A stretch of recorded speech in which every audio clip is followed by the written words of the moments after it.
O filme bateu bilheteria de Predador. Quem diria que financiamento e boa distribuição dá efeito, né? Mais de 1.400 salas. Pois é, cara. Pois é. E assim, vale dizer o seguinte, Gustavo. Para além disso, porque não é uma exclusividade, a gente precisa dizer isso, deixar isso sempre muito claro. Essa não é uma exclusividade de Agente Secreto. Se você for pegar ano após ano, sobretudo nos anos onde há financiamento para cinema brasileiro, onde há cota de telas, tá? Leve em consideração os anos onde há cota de tela. Se você pegar os anos sem cota de telas, as salas de cinema são tomadas pelos filmes estrangeiros não porque há demanda, mas porque há oferta. Sacou? Porque o monopólio funciona dessa maneira.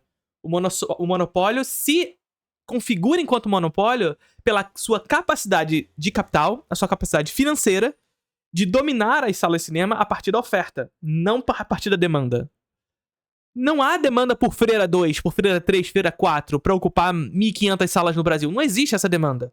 Essa demanda é posta, é construída, é imposta pela oferta. Mas se você pegar ano após ano, em momentos onde há cota de telas no Brasil, e você pegar o top 10 maiores bilheterias no Brasil, você vai ver que vai estar sempre ali 1, 2, 3 filmes brasileiros. Não é uma exclusividade de Agente Secreto, gente. Brasileiro gosta de filme brasileiro. Mas sabe qual é o problema? Porque a gente tá viciado, enviesado pelo imperialismo americano, pelo monopólio americano em analisar a bilheteria sob o contexto global. E, meu amigo, é claro que a gente vai se decepcionar dessa maneira. Porque o mercado do cinema americano é o mundo, o mercado do cinema brasileiro é o Brasil. Então, claro que a gente não vai estar nas maiores bilheterias no mundo. Mas se você pegar as maiores bilheterias no Brasil, ano após ano, sobretudo em momentos de cota de telas, você vai ver que vai ter pelo menos 3 filmes brasileiros lá. 2, 3 filmes brasileiros vão estar lá. Talvez não sejam os filmes que você esperava que fosse. Talvez seja o De Pernas pro Ar, talvez seja o Minha Mãe é uma Peça, Os Farofeiros, etc. Mas tá lá. Mas também é outra coisa. Não é sobre o que você espera. Se você for ver as maiores bilheterias do cinema, também é o Vingadores, é o Homem-Formiga, é o sei lá quem, ou sei lá quem. Ou seja, me diz, o que os Vingadores, o que o Thor, que o... Eu não vou falar o Vingadores porque a galera vai falar Ultimato e Guerra Infinita é bom, tá? Eu também acho. Mas Minha Mãe é uma Peça também é legal. Minha Irmã e Eu também é legal, por exemplo. E vocês aí ficam vangloriando Branquelas, tá ligado? Ficam vangloriando as Branquelas. As Branquelas é maravilhoso, mas Minha Irmã e Eu não pode ser. Minha Mãe é uma Peça não pode ser. Tá ligado? Mas assim, o que o Thor, o que os filmes do Thor, o que os filmes do Homem-Formiga, o que os filmes, sei lá, essas merdas desses filmes do Homem-Aranha aí, o que a Minha Irmã e Eu perde pra isso tudo? O que os filmes do Paulo Gustavo perdem pra esses filmes? Nada. Não perdem absolutamente nada. A diferença é que a bilheteria desses filmes é condicionada pelo mercado global e o cinema brasileiro é condicionado pelo mercado local. Mas se você analisar, se você fizer um contexto de análise correta, você vai analisar o que é para ser analisado com o que tem que ser analisado. Ou seja, dentro das bilheterias do cinema brasileiro, o cinema brasileiro sempre vai estar representado. Por quê? Porque o brasileiro gosta de filme brasileiro, gente. Sinto muito. Você querendo ou não. Você gostando de filme brasileiro ou não. O brasileiro gosta de filme brasileiro. Você gostando ou não. Você gostando ou não de Farofeiros, o brasileiro vai lá ver os Farofeiros. Você conhece o Introdução ao Cinema? O curso de cinema contínuo mais charmoso do Brasil. E eu sei que vocês já me ouviram falar isso inúmeras vezes aqui no canal, mas eu preciso falar mais uma vez pra vocês, porque eu sei que você não tá inscrito ainda. E lá você vai encontrar linguagem, teoria, história, crítica, política, filosofia, tudo relacionado à produção cinematográfica. E vou dizer mais pra vocês, são mais de 60 aulas já disponíveis. É uma plataforma de streaming só de aulas de cinema disponibilizadas por mim por lá. Então assim, o que você está esperando para fazer parte da Introdução ao Cinema? Ah, Felipe, mas é só 60 aulas, é só isso? Não! Além disso, todo mês tem aula nova. Tá esperando o quê? Se inscreve aí. Sabe? E o que eu tô falando aqui não é pra gente lutar por mais farofeiros, nada disso. O que eu quero mais é quebrar o monopólio da Globo no cinema brasileiro. O que eu mais quero é que haja um aumento de arrecadação da FSA e que a FSA alimente o cinema independente brasileiro. E que a FSA contribua com projetos e editais de distribuição para o cinema independente brasileiro, porque o cinema brasileiro independente possa ocupar as salas de cinema. E quebrar, portanto, o monopólio da Globo Filmes no Brasil. Para que as salas separadas pela cota de telas no Brasil possam ser ocupadas não só pelos filmes do Leandro Hassum, possam ser ocupadas também pelos filmes da Juliana Rojas, do Marco Dutra, do cinema verdadeiramente independente no Brasil, sabe? Então meu desejo é esse. Meu desejo, mais uma vez, não é que tenhamos mais Farofeiros 2. É entender que esses filmes são fundamentais para a criação de público no Brasil e, portanto, botar comida na mesa de uma galera. Ari Santiago mandou R$20. Enquanto o cinema convencional entrega redenção, o agente secreto entrega ausência. Até me perdi onde eu tava falando. O cara foi indo profundo aqui. Esses filmes, eles são importantes para a criação de público no Brasil. Sobretudo, também, esses filmes, eles alimentam o fundo setor audiovisual, porque eles pagam com Decine. E alimentar o fundo setor audiovisual significa aumentar a arrecadação para a produção de filme independente. Então, esses filmes são importantes de alguma maneira. Esses filmes do Leandro Hassum e etc. Porque eles criam público. E a partir de criar público, eles pagam imposto. Pagando imposto, eles alimentam o fundo setorial. Alimentando o fundo setor audiovisual, ele alimenta o cinema independente. O grande gargalo é a distribuição desse cinema independente. Como esse cinema independente ocupa também as salas de cinema.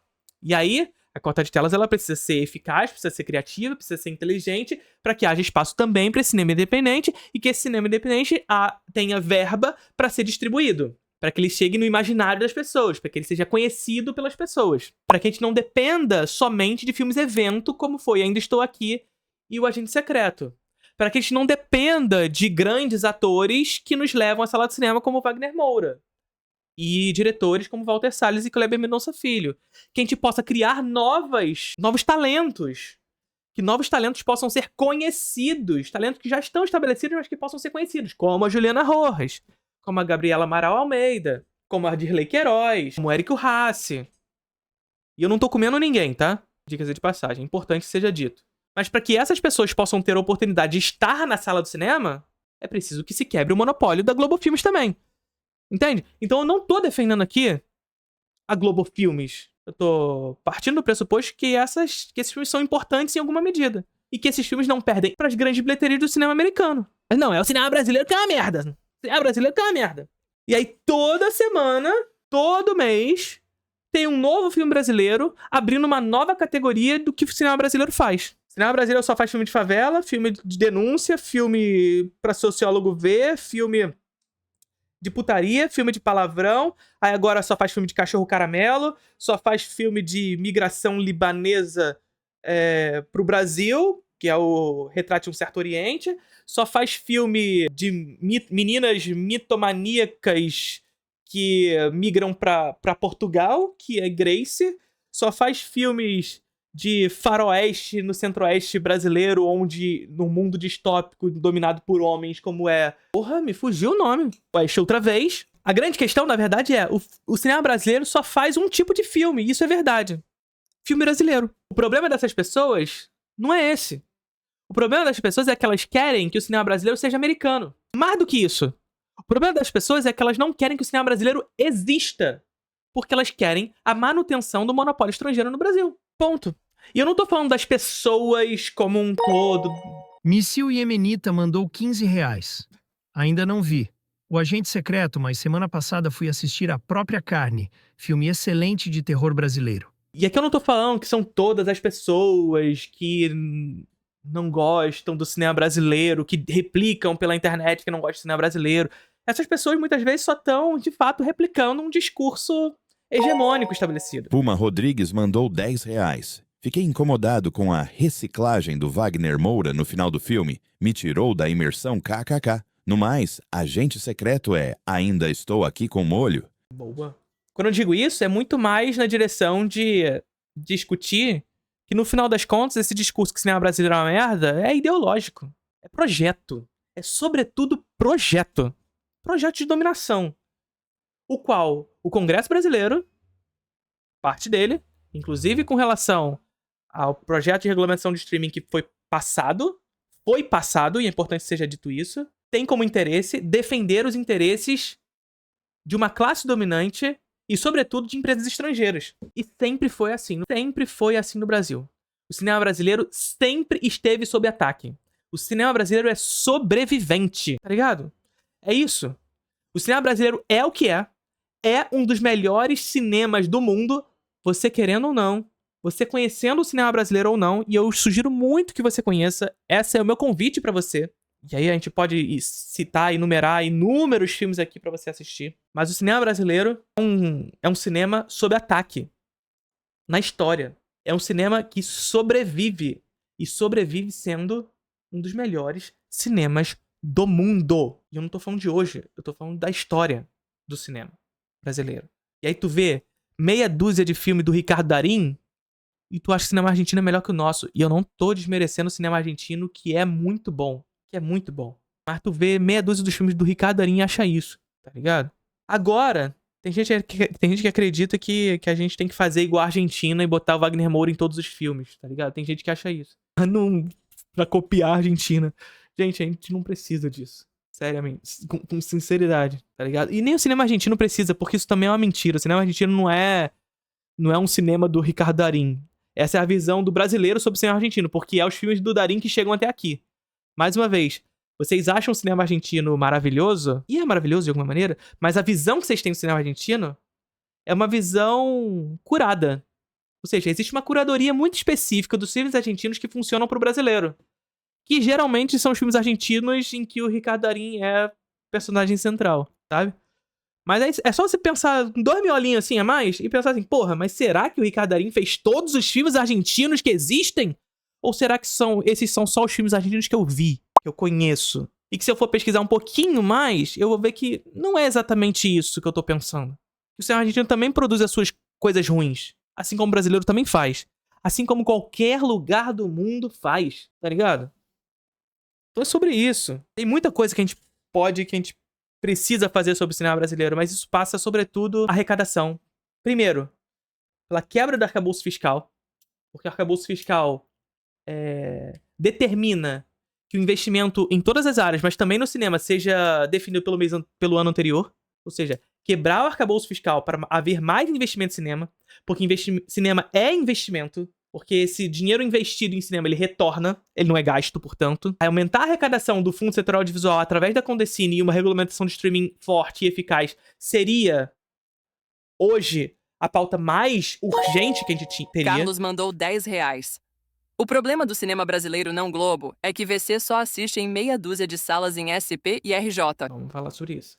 A partir da maior arrecadação do Fundo Setorial Audiovisual, a partir da Condecine, do tributo da Condecine, aumentar a produção independente no Brasil e, sobretudo, aumentar o número de editais de distribuição, para que não apenas sejam feitos filmes, para que esses filmes cheguem até as salas de cinema, para que esses filmes possam ocupar as salas de cinema através também de uma cota de telas eficaz. Uma cota de telas que não imponha as salas ocupadas por filmes brasileiros somente pelo monopólio brasileiro. Porque não adianta, gente.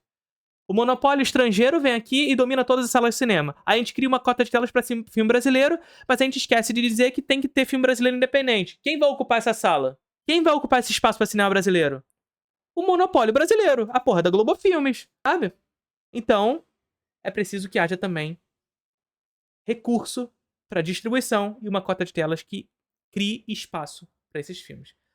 Foi falado aí de A Própria Carne, por exemplo, né? Eu ainda não tive a oportunidade de assistir ao filme, quero muito assistir ao filme. Inclusive, quero muito entrevistar o Jovem Nerd e o Ian SBF. Se eu tivesse a oportunidade, se alguém for mandar esse corte aqui pra eles, manda que eu quero entrevistar vocês. Mas, é mais um... Eu não vi o filme ainda, mas eu sei que é um filme que trata de Guerra do Paraguai.